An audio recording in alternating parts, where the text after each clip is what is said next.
ಎಲ್ಲರಿಗೂ ನಮಸ್ಕಾರ. ಶೋಭಾ ಅಡುಗೆ ಮನೆಗೆ ಸ್ವಾಗತ. ಇವತ್ತು ನಾನು ಮನೆಯಲ್ಲೇ ಹೋಟೆಲ್ಗಿಂತಲೂ ಸೂಪರಾಗಿ ಕೇಸರಿ ಬಾತು ಅಥವಾ ಶಿರಾ ಮಾಡುತ್ತೇನೆ. ನಮ್ಮ ಕಡೆ ಶಿರಾ ಎಂದು ಹೇಳುತ್ತಾರೆ, ಬೆಂಗಳೂರು ಸೈಡ್ ಕೇಸರಿ ಬಾತ್ ಎಂದು ಹೇಳುತ್ತಾರೆ. ಇದನ್ನು ಮಾಡಲು ಒಂದು ಪಾತ್ರೆಗೆ ಒಂದು ಸೌಟಿನಷ್ಟು ತುಪ್ಪವನ್ನು ಹಾಕಿಕೊಳ್ಳಬೇಕು. ನಂತರ ಅದಕ್ಕೆ ಗೋಡಂಬಿಯನ್ನು ಹಾಕಿ ಸಣ್ಣ ಉರಿಯಲ್ಲಿ ಫ್ರೈ ಮಾಡಿಕೊಳ್ಳಬೇಕು. ಸ್ವಲ್ಪ ಹೊತ್ತು ಫ್ರೈ ಆದ ನಂತರ ಅದಕ್ಕೆ ದ್ರಾಕ್ಷಿಯನ್ನು ಹಾಕಿ ಹೊಂಬಣ್ಣ ಬರುವವರೆಗೆ ಫ್ರೈ ಮಾಡಿಕೊಳ್ಳಬೇಕು. ಈ ರೀತಿಯಾಗಿ ಫ್ರೈ ಮಾಡಿಕೊಳ್ಳಬೇಕು.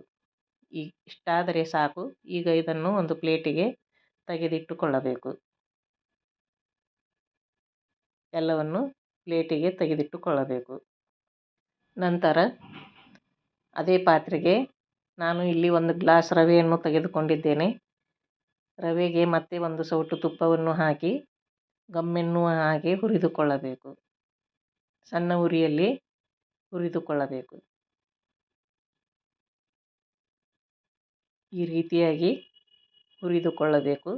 ಇಷ್ಟಾದರೆ ಸಾಕು. ಈಗ ಇದನ್ನು ಒಂದು ಪ್ಲೇಟಿಗೆ ತೆಗೆದಿಟ್ಟುಕೊಳ್ಳಬೇಕು.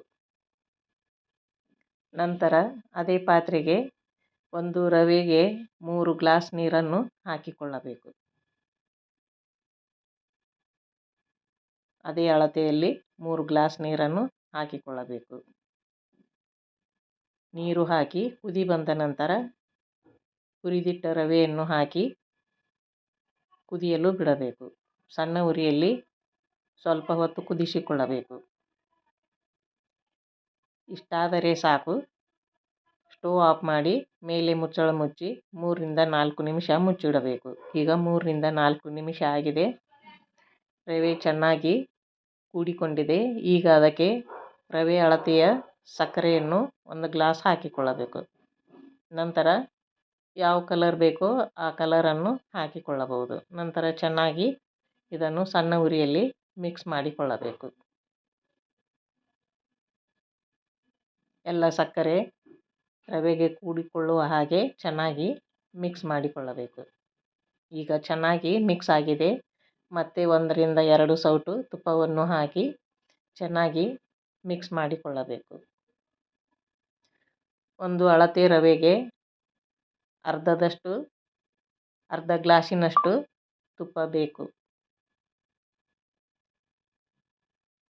ತುಪ್ಪ ಹಾಕಿ ಮಾಡಿದರೆ ಬಹಳ ರುಚಿಯಾಗಿರುತ್ತದೆ.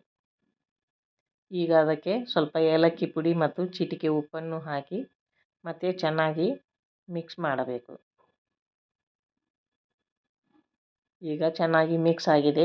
ಈಗ ಇದಕ್ಕೆ ತುಪ್ಪದಲ್ಲಿ ಕರಿದಿಟ್ಟ ಗೋಡಂಬಿ ಮತ್ತು ದ್ರಾಕ್ಷಿಯನ್ನು ಹಾಕಿ ಸುತ್ತಲೂ ಮಿಕ್ಸ್ ಆಗುವ ಹಾಗೆ ಮಿಕ್ಸ್ ಮಾಡಿಕೊಳ್ಳಬೇಕು.